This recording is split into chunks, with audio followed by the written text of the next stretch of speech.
이 산상팔복이 8시간이나 거쳐서 여러분들과 함께 하나하나 나눌 수 있다는 기회를 가진 것도 참 감사한 일이고, 이 내용을 이게 한 단락씩 한 내용씩 끊어서 설명하는 것이 아니라 이렇게 연결해서 우리가 설명할 수 있게 된 것에 대해서 참 감사히 생각을 하는데요. 우리 두 개 지나가고 이제 세 번째 들어왔죠. 우리 첫 번째, 두 번째 한번 잠시 이렇게 환기하고 외우는 마음으로 한번 생각해 보겠습니다. 자, 애통하는 자 복이 있나니 천국이 저희 것이며. 아니죠? 예. 정신 차리고 듣는지 확인자. 다시.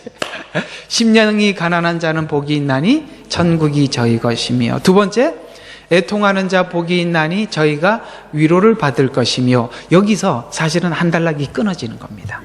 어떻게 끊어지는 거냐면,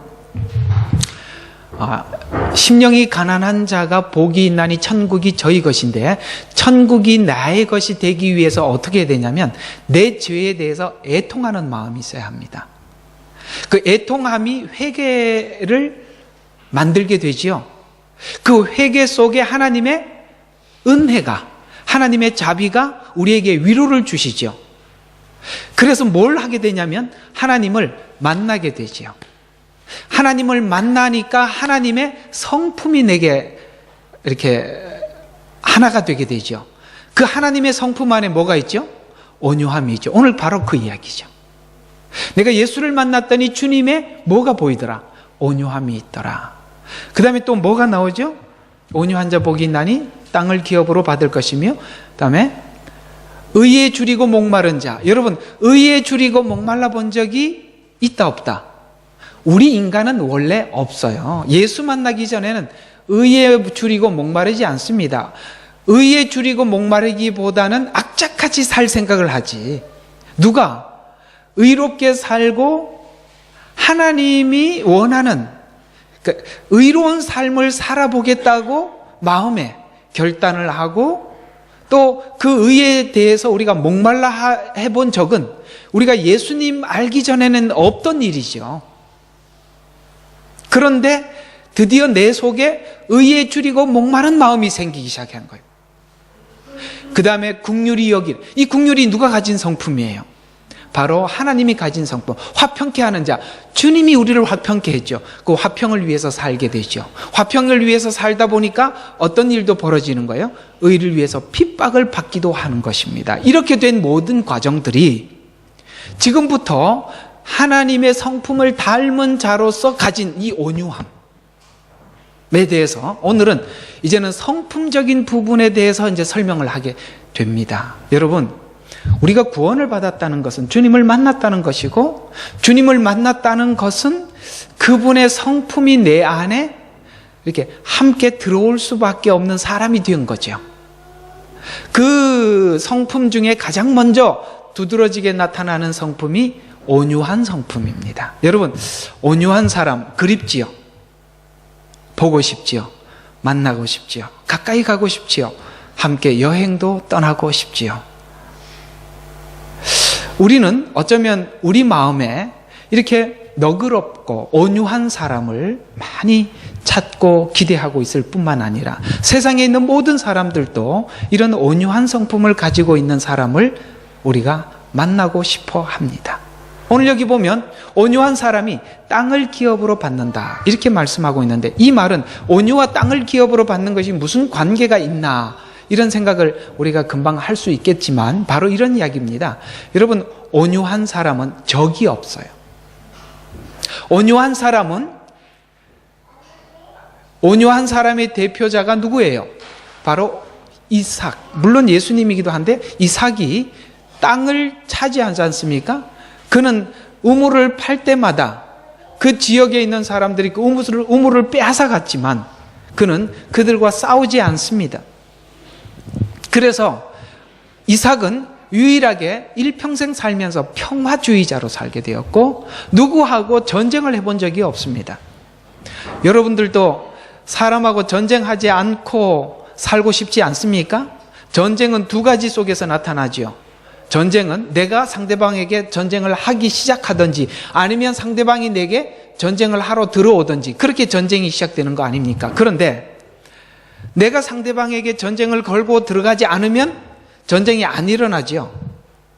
그러면 내가 남에게 전쟁을 걸지 않으면 일단은 전쟁은 나로부터 출발하는 전쟁은 없는데 문제는 남이 나에게 전쟁을 하러 들어오기 때문에 전쟁을 하는데 가만히 보십시오. 전쟁을 하러 들어오더라도 내 마음이 온유하면 전쟁이 성립이 안 되지요.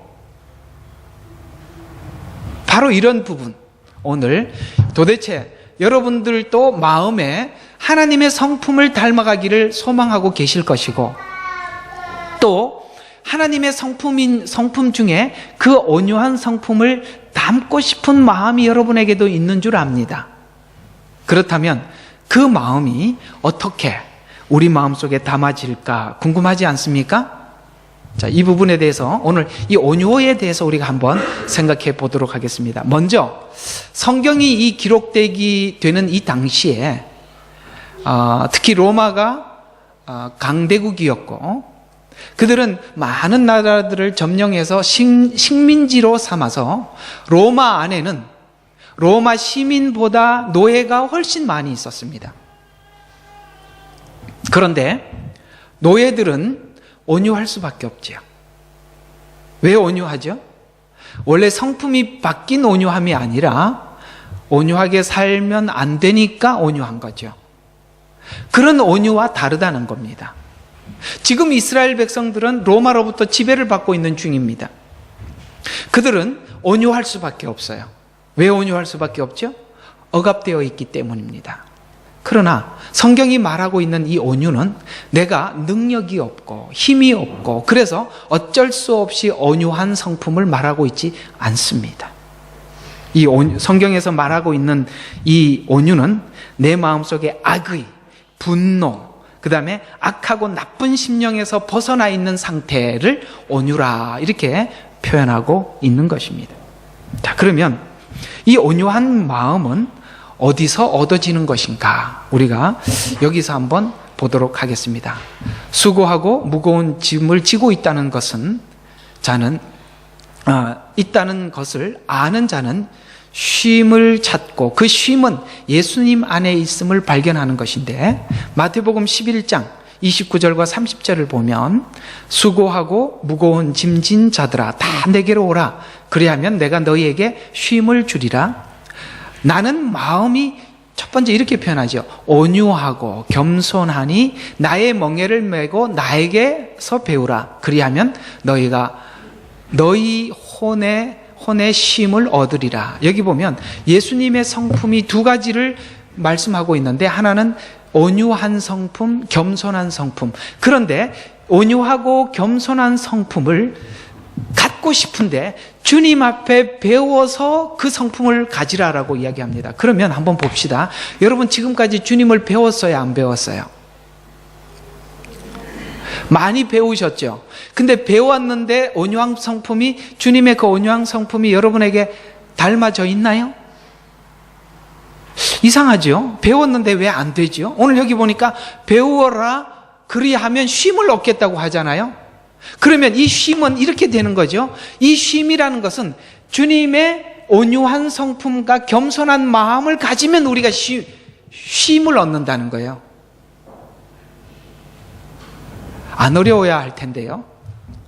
무슨 말이냐면 우리 마음의 쉼은 주님의 온유한 성품과 겸손한 마음을 내가 가지면 내 마음이 쉼을 얻는데요. 이게 너무 높은 이야기를 너무 짤막하게 하니까 도대체 그 중간에 무슨 비밀이 있는 것 같지 않습니까? 그렇죠? 결론은 분명히 맞는 것 같죠. 주님의 마음을 가지면 우리 마음이 더 이상 전쟁하지 않는다는 거예요. 쉼을 얻는다는 거예요. 그러면 도대체 주님께서 우리에게 가르쳐 준 게 뭐냐 이거죠. 무엇을 통해서 우리에게 이렇게 쉼을 주시느냐면 이런 이야기입니다. 여러분, 예수님이 십자가 지시로 이 땅에 오신 이유는 무엇일까요? 인간은 평생 살면서 만들어내는 것이 뭐죠? 죄와 악밖에 없어요. 우리는 우리 스스로 구원의 길을 만들 수도 없고, 구원을 우리가 어떻게 상상해 볼 수 없어요. 왜 그럴 수밖에 없느냐면 삶의 그 삶 자체가 죄밖에 없고, 일평생 살면서 죄밖에 짓지 않고, 그리고 선하게 되고 구원을 받고 하나님 앞에 되돌아가야겠다는 생각조차도 하지 않는 우리 인간들이에요. 그러니까 예수님은 당신이 우리에게 와서 회개해야 한다, 구원받아야 한다, 의롭게 살아야 한다라고 말을 해도 알아듣지 못하는 인간들이라는 것을 너무 잘 알았어요.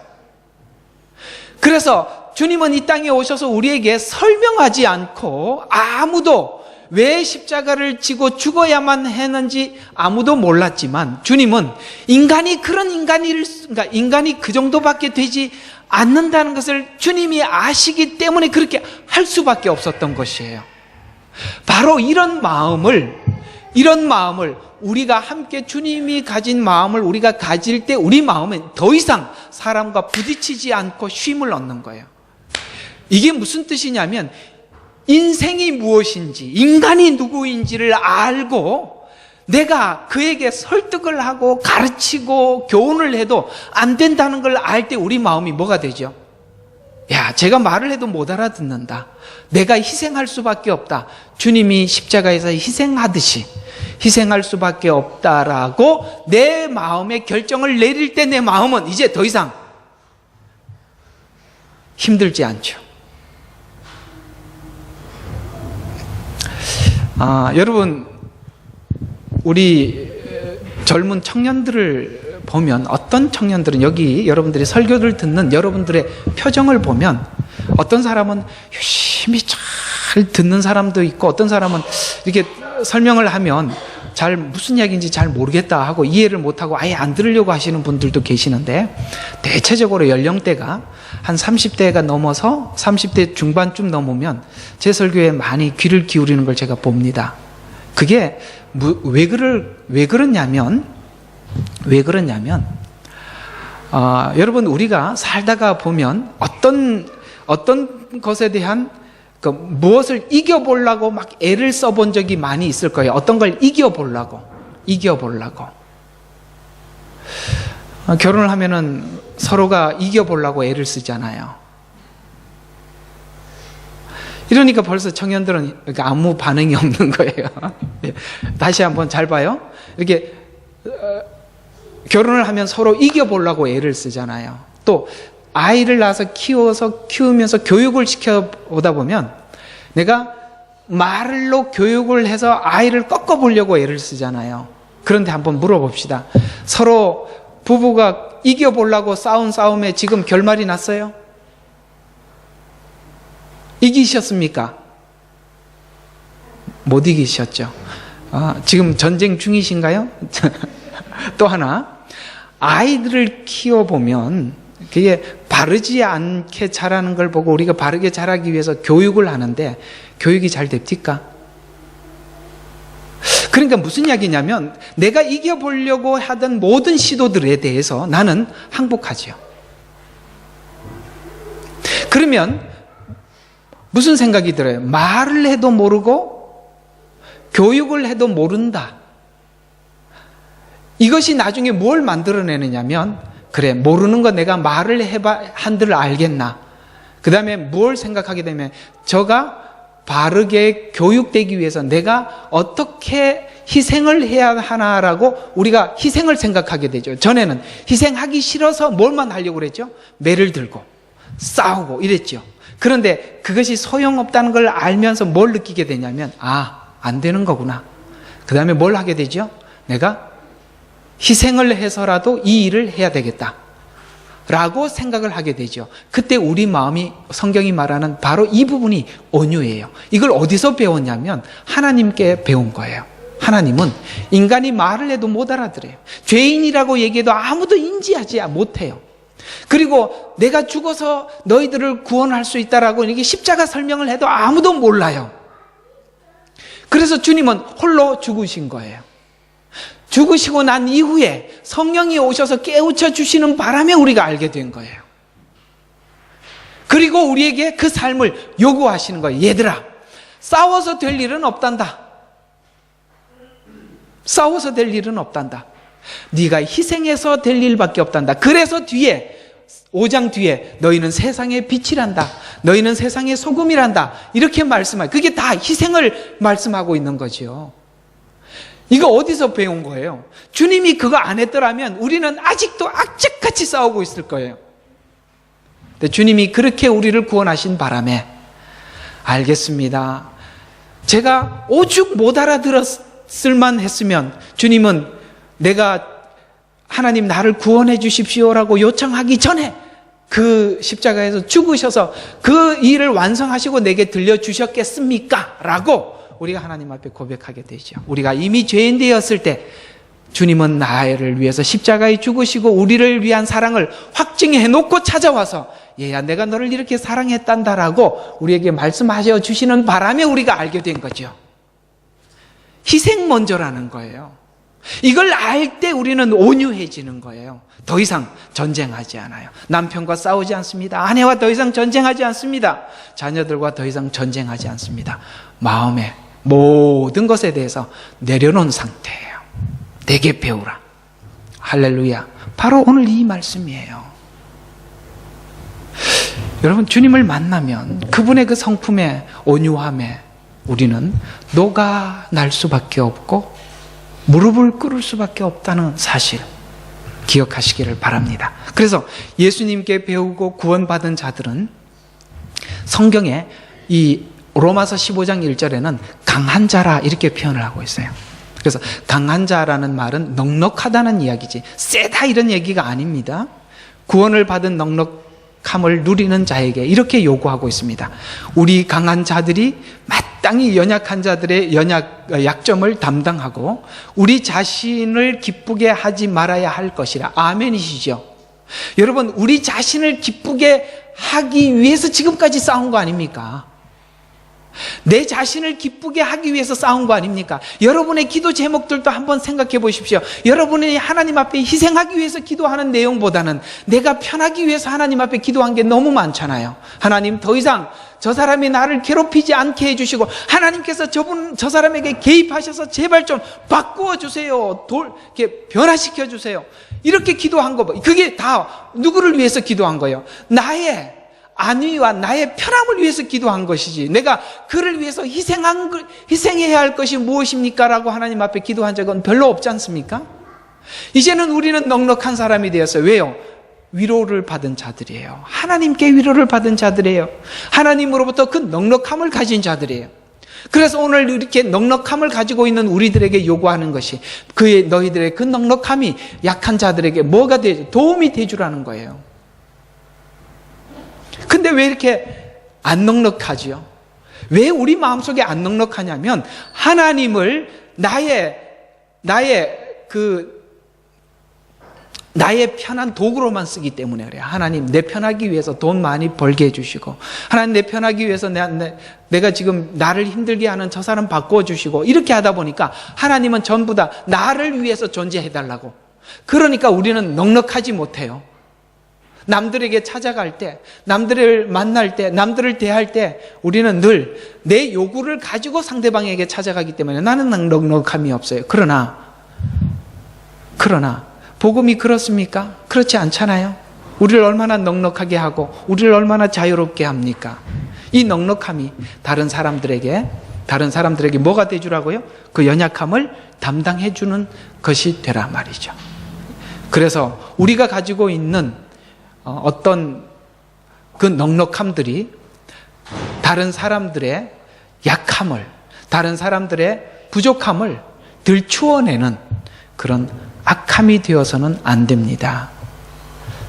대부분은 우리가 가지고 있는 넉넉함이 남들의 부족함을 들추어내는데 많이 사용했지 않습니까? 그래서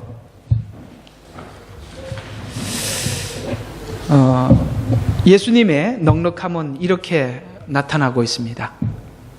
예수님의 온유함은 이렇게 나타났는데 고린도후서 8장 9절에 보면 너희가 우리 주 예수 그리스도의 은혜를 알거니와 부요하신 분이 너희를 위하여 가난하게 되신 것은 그 가난함으로 인하여 너희를 부요하게 되도록 하심이라. 이 부분에 대해서 우리 모두 다 아멘이시죠. 예수님은 하나님이십니다. 그분은 아주 부요하신 분이십니다. 그 하나님의 그 부요하심이 가난하게 되셨다는 말은 인간이 되셨다는 것이죠. 인간이 되셔서 이 땅에 오셔서 인간으로 사시면서 우리를 위해서 죽으신 그 죽음의 사건 때문에 우리에게 넉넉함이 주어졌죠. 마찬가지로 여러분이 받은 은혜의 넉넉함이 다른 사람들에게 흘러갈 때 그가 다시 넉넉해지는 사람이 되어져 가는 것으로 하나님은 우리에게 주신 복음이에요. 그래서 정말 여러분들이 복음을 복음답게 받았다면, 복음답게 받으셨다면 여러분의 그 넉넉함은 분명히 온유함으로 나타나게 될 것이고, 그 온유함의 넉넉함은 다른 사람들에게 많은 은혜를 또 나누어 주는 넉넉함으로 나타나게 될 것입니다. 예수님께서 우리에게 주시는 은혜의 넉넉함은 부족함이 없습니다. 넘치지요. 넘치면 어떻게 될 수밖에 없어요? 흘러갈 수밖에 없어요. 내 속에 흘러가고 있지 않다는 것은 내가 원하는 것만 채우고 있기 때문에 그것은 결코 우리에게 넘칠 수 없습니다.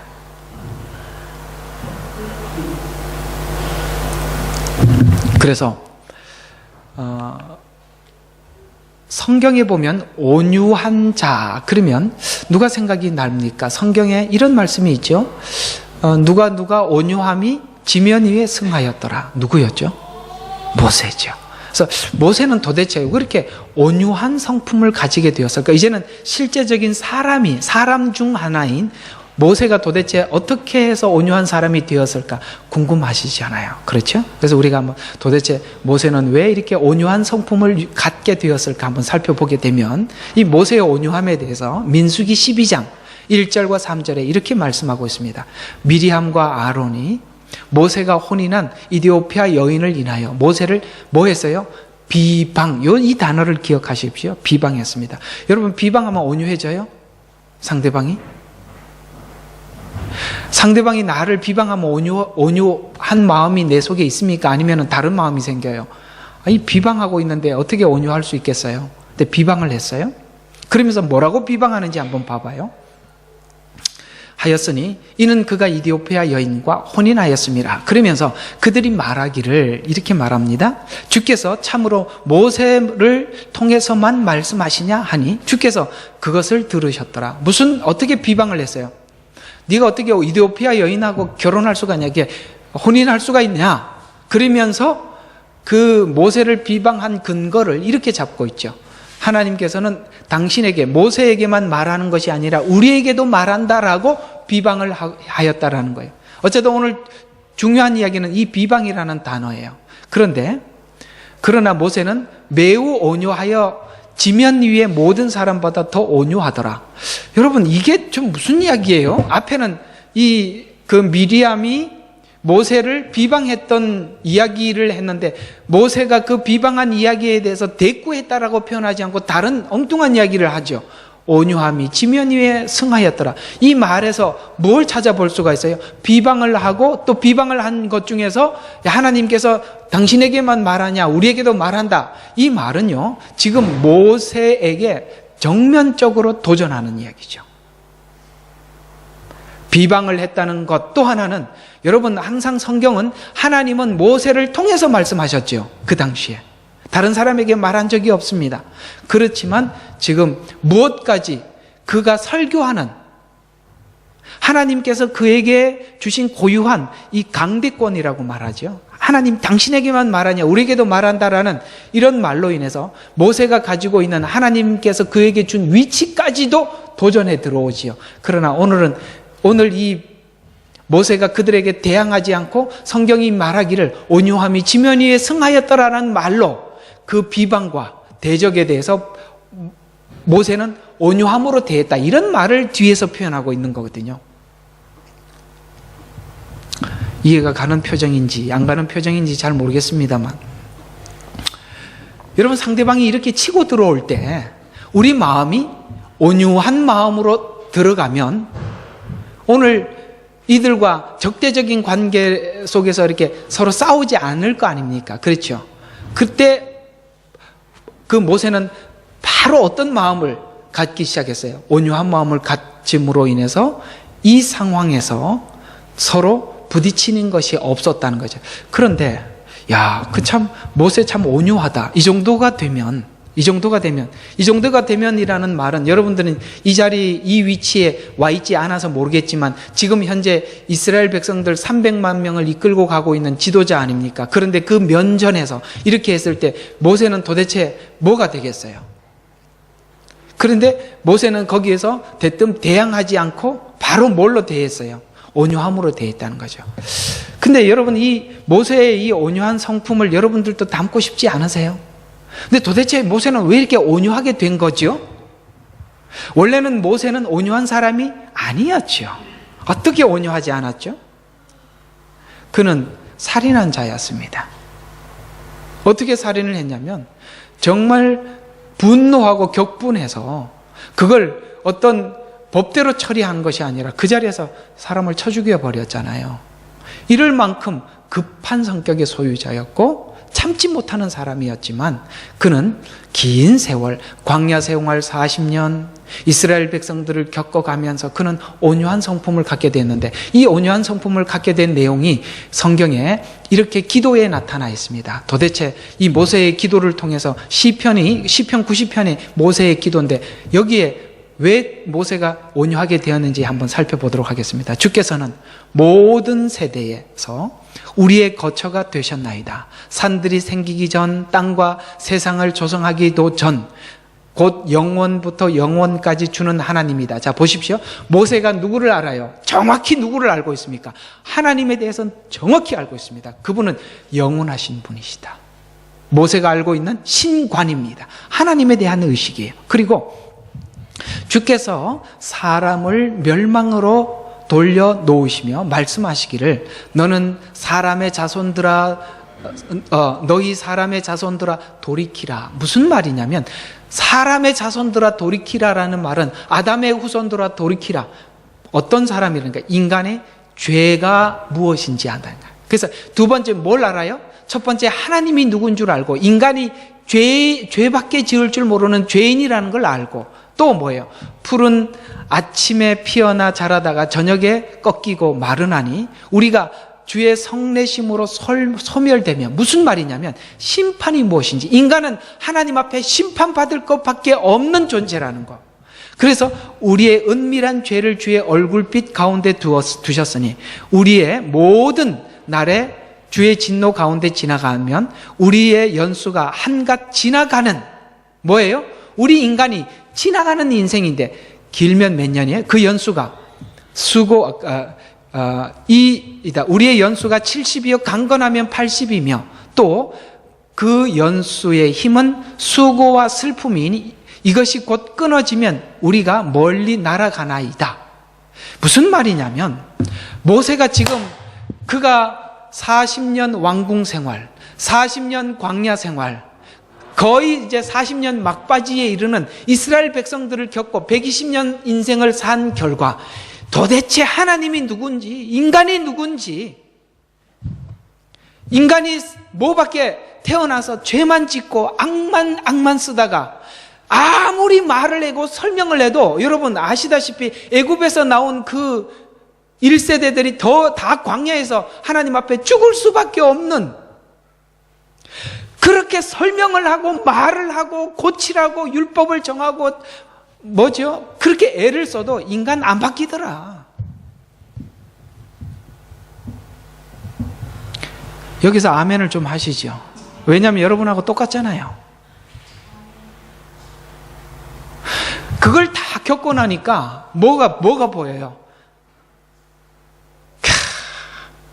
우리가요 막 겪을 거 다 겪고 하다 보면 뭐가 돼요?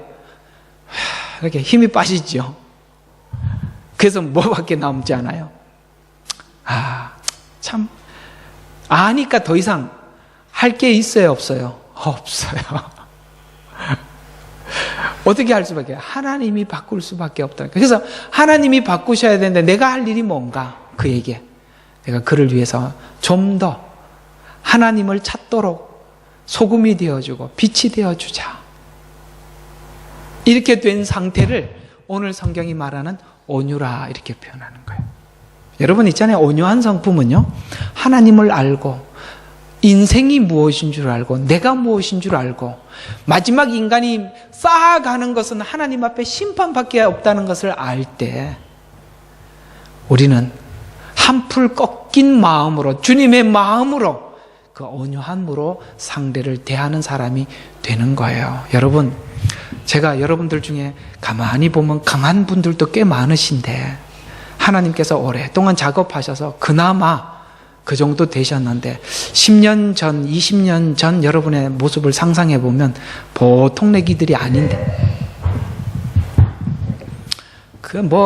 전 원래 처음부터 괜찮았냐? 아니요, 저도 보통 내기가 아닙니다. 제가 이렇게 꺾인 거 보십시오. 그게요, 사람이요, 하나님 앞에 이런 걸 겪어보지 않으면 사람이 안 꺾여요. 저 굉장히 참 괜찮아 보이지만 저 절대 그런 사람은, 저는 제 동생들인데 지금도 미안한 게, 전 제 동생들에게 이렇게 뭘 이렇게 딱 보고 틀린 게 있으면 물어볼 여유가 없어요. 일단은 반 잡아놓고 저는 이렇게 젊었을 때 그랬습니다. 일단은 반 잡아놓고 왜 그랬어? 이렇게 해가지고 이 둘째 동생이 상처가 많았고 전화도 안 통하네 지금도. 인간은요 그렇습니다. 급하고 전부 다 자기가 생각하고 있는 자기 위주로 해석을 하지 상대방을 이해하는 마음으로 보는 사람이 원래 없는데, 이제는 왜 그렇게 바뀔 수밖에 없었냐면 겪어보니까 그게 아니더라니까. 그래서 여러분이 풀이 꺾인 거예요. 풀이 많이 꺾이셔서 이제는 남의 이야기도 귀를 기울일 줄 알고 남의 입장을 생각해 볼 줄 아는 그렇게 여유로운 사람이 되었는데, 우리 청년들은 근데 저는 청년으로 다시 돌아갈 마음이 전혀 없습니다. 젊은 게 좋다고요? 아니요. 사는 게 뭔 줄 아는데 또 가라고요? 싫어요. 여기가 좋습니다. 이제 좀 남은 더 인생 살다가 하나님 앞에 가는 거죠. 군대 다시 가라고요? 아이고 무슨 소리. 싫어요. 우리가 이렇게 만들어지는 과정이, 우리 인생에 하나님 개입하셔서 여러분을 바꾸시고 변화시키기 위해서 얼마나 깊은 작업을 했는지, 그 작업을 하는 동안 우리는 얼마나 많이 머리가 휘어졌는지 우리 알잖아요. 그 짓을 또 하라고요? 관두시지요. 그래서 주님은 이렇게 온유하였고, 모세는 이렇기 때문에 인생이 무엇인 줄 알아서 그는 온유해질 수밖에 없었어요. 그렇다면 바울도 온유한 사람이죠. 여러분, 유일하게 하나님께서 이스라엘 백성들을 멸하겠다라고 하니까 내 이름을 생명책에서 지워달라고 말했던 자가 모세이고, 신약에 와서는 바울이었어요. 그렇잖아요? 이걸 성경에 보면 이걸 보고 하나님은 온유했다라고 표현하고 있어요. 근데 왜 바울도 그렇게 온유한 성품의 소유자였을까? 디모데전서 1장 12절과 17절에 이렇게 간증을 하고 있습니다. 나는 내게 주신 그리스도 우리 주께 감사하노니 이는 그분께서 나를 신실하게 여기셔서 내게 직분을 맡기심이라. 전에는 내가 하나님을 모독하는 자요, 박해하는 자요, 중상하는 자였으나 오히려 자비를 입은 것은 내가 믿지 아니하였을 때 모르고 행하였음이라. 우리 주의 은혜가 그리스도 예수 안에 있는 믿음과 사랑과 더불어 넘치도록 풍성하였도다. 그리스도 예수께서 죄인들을 구원하시려고 세상에 오셨다는 이 말씀은 신실하며 온전하게 받아들이기에 합당하도다. 죄인 중에 내가 괴수로다. 그러나 내가 자비를 얻은 것은 이 때문이니 곧 먼저 내 안에서 예수 그리스도께서 온전한 오래 참으심을 보여주셔서 후에 그를 믿고 영생하는 자들에게 본이 되게 하려 하심이라. 이제 영원하신 왕, 썩지 아니하시고 홀로 지혜로우신 하나님께 존귀와 영광이 영원 무궁토록 있을지어다. 아멘. 이렇게 나가거든요. 무슨 말이냐면 하나님께서 나를 구원해 주셨는데 나는 원래 하나님 앞에 구원받을 수 있는 자격이 요만큼도 없던 사람이다. 도리어 예수를 안 믿을 뿐만 아니라 하나님의 교회를 박해하고 하나님의 사람들을 잡아서 옥에 가두기도 하고 그들을 잡아 죽이는 일에 앞장섰던, 특별히 죄인 중에 괴수인 나를, 내가 구원받게 된 것은 하나님의 오래 참으심과 그 온유함 때문에, 하나님의 그 자비 때문에 내가 하나님 앞에 구원을 얻게 되었다. 나는 자격 없는데 하나님의 그 자비로우심과 온유함이 나를 구원했다. 그러면서 나는 죄인 중에 괴수로다 라고 말하면서 그가 하나님 앞에 혼신을 다해서 살지만, 여러분, 혼신을 다해서 살고 있는 바울에게 우리는 박수를 쳐주고 싶지 않아요? 박수 쳐주고 싶지 않습니까? 우리는 그 바울을 존경하잖아요. 그런데 바울님 너무너무 존경스럽습니다. 당신은 정말 위대합니다라고 하니까 바울이 지금 뭐라고 외치고 있어요? 존귀와 영광이 세세토록 하나님께 있을지어다 라고 그분께 돌리지 않습니까? 이게 뭐예요? 하나님의 자비와 하나님의 은혜의 성품을 체험했기 때문에 그가 지금 이 순간 이렇게 된 것인 하나님의 은혜라는 걸 너무나도 잘 알아서 그들이 바울에게 존귀와 영광을 돌리고 박수를 쳐 주려고 사람들이 그렇게 하지만 그렇게 하지 마라. 나는 그럴 자격이 있는 사람이 아니라 하나님께 존귀와 영광을 돌리라고 그 모든 것을 하나님께 되돌리는 것은 바로 주님을 본 자만이 가능한 일이에요. 애통을 넘어서 위로로, 그 위로가 하나님의 온유한 성품을 담는 자들이 갖게 되는 은혜라는 거예요. 여러분, 이 방향으로 가고 계십니까? 여러분의 구원이 이 방향으로 가고 계십니까? 주님의 온유를 담고 화평을 추구하는 사람이 되고 긍휼을 베푸는 사람이 되고 의를 위해서 핍박받는 사람이 되고자 하고 이 방향으로 가고 계십니까? 여러분이 이 방향으로 가고 계신다면 여러분은 정말 제대로 가고 있는 중입니다. 그러나 이 성품이 우리 속에 담궈지지 않은 것은 하나님, 저를 위한 하나님이 되어주세요 라고 하는 마음으로 하나님 앞에 산 결과 여러분은 그 성품이 조금 더 녹아나 있지 않고 어떤 성품도 여러분의 그 하나님의 온유를 찾아볼 길 없는 악만 쓰고 나만을 위해서 살아달라고 외치는, 교회 와서도 성도들에게도 나를 위해서 당신이 존재하라고 이야기를 하고 목회자도 나를 위해서 살아라고 이야기하는 그 치졸하고 어린아이 같은 정말 연약하고 정말 어린 신자처럼 살아온 거예요. 나를 위해서. 가만히 보십시오. 아이들은 모두 주체가 누구예요? 자기지 않습니까? 아이들은 나를 위해서 살아라. 나이가 어리면 어릴수록 자기를 위해서만 살아라고 그래요. 부모가 지금 아이를 돌볼 수 있는 상황이 아님에도 불구하고 나를 돌아봐 달라는 거죠. 아무리 피곤해서 그렇게 잠을 못 자고 밤에 그렇게 깊이 잠이 들어도 아이는 배고프면 일어나서 엄마를 깨우죠. 엄마는 너무너무 피곤해서 일어날 힘도 없는데 전혀 부모를 고려하지 않고 나를 위해서 존재하라고 하나님 앞에 이렇게 외치고 있다면 여러분은 영적인 영아입니다. 왜 주님의 온유한 성품이 아무것도 없지요? 그것은 하나님이 나를 위해서 살아라라고 이렇게 산 결과입니다. 이제는 여러분 그렇게 하지 마십시오. 성숙하셔야 합니다. 온유한 성품이 여러분에게 만들어지셔야 합니다.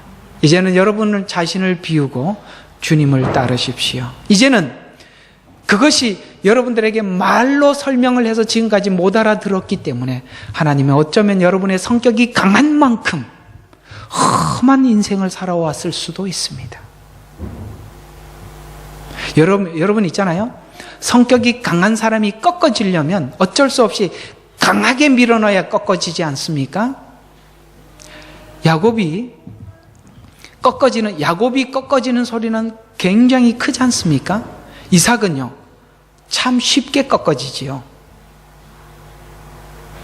그래서 여러분의 인생이 험악하고 그 고통스러운 인생을 겪어온 것은 여러분의 성격이 사실 강하다는 뜻이에요. 또 하나는 여러분이 예수님 안에서 여러분을 향한 기대치가 여러분 자신만을 위한 기대치를 가지고 있었다는 거예요. 그렇기 때문에 인생이 험난할 수밖에 없어요. 야곱의 인생을 가만히 그 인생을 다 되돌아보면 그렇습니다.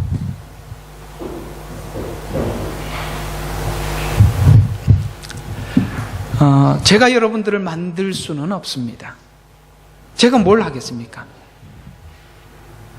제가 여러분들에게 설교 시간에 외치는 것 외에는 할 수 있는 게 아무것도 없습니다. 저는 하나님께서 여러분을 만드실 수밖에 없어요. 그래서 가끔씩 여러분들이 아야 소리를 낼 때 저는 하나님 앞에 기도하면서 기대하죠. 하나님, 저 아야 소리 끝나고 온유해지기를 바랍니다. 네.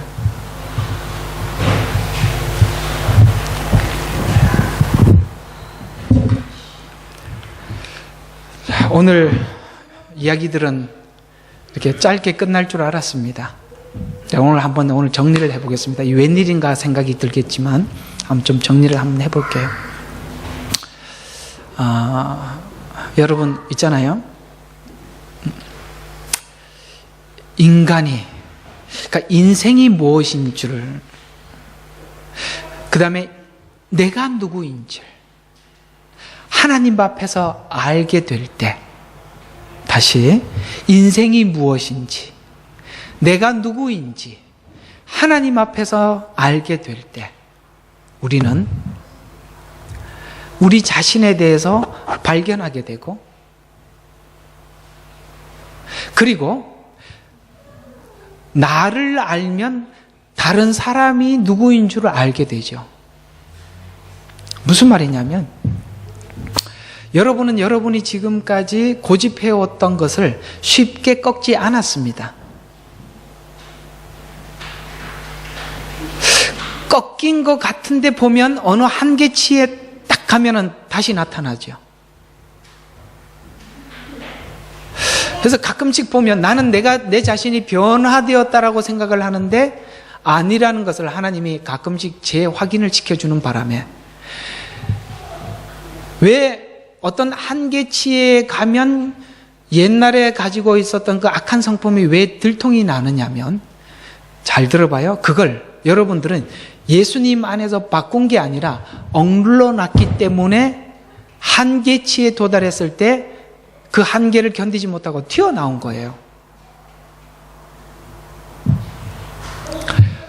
이렇게 우리가 많이 배운 말로 이렇게 표현할 수 있습니다.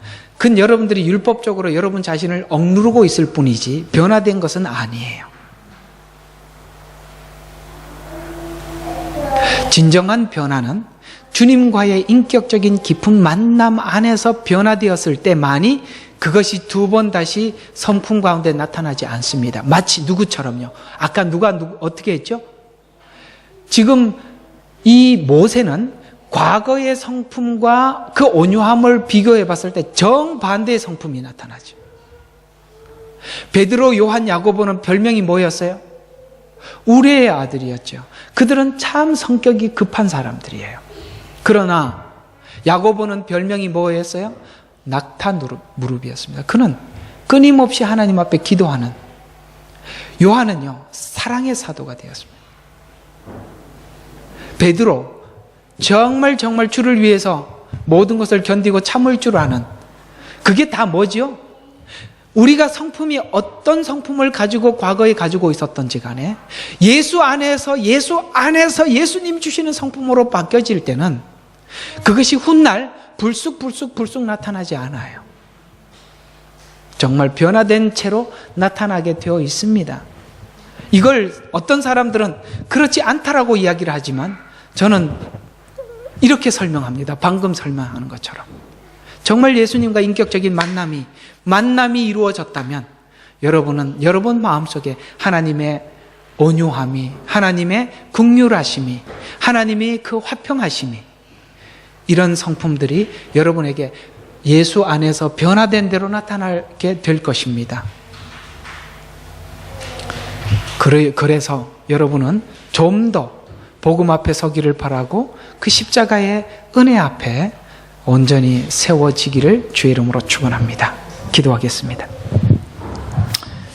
하나님, 감사합니다. 수고하고 무거운 짐진 자들아 다 내게로 오라. 내가 너희를 쉬게 하리니 말씀하신 하나님, 주님께 배운 배움으로 쉼을 얻게 해 주시옵소서. 아버지 하나님, 우리 인간에게 아무리 의를 설명을 해도 알아들을 수 없는 우리들이었기에 주님은 이 땅에 오셔서 십자가 지시고 우리를 구원하신 그 구원으로 하나님의 그 자비와 온유의 성품을 우리에게 비춰 주셨습니다. 하나님, 우리가 예수를 알고 그리스도를 겪은 우리들이 이제 주님이 가지신 그 온유한 성품을 우리에게도 허락하여 주셔서 그 성품 가운데 아버지 하나님, 이제 더 이상 적이 없는 땅을 차지하는 넓은 저희들이 되게 해 주시옵소서.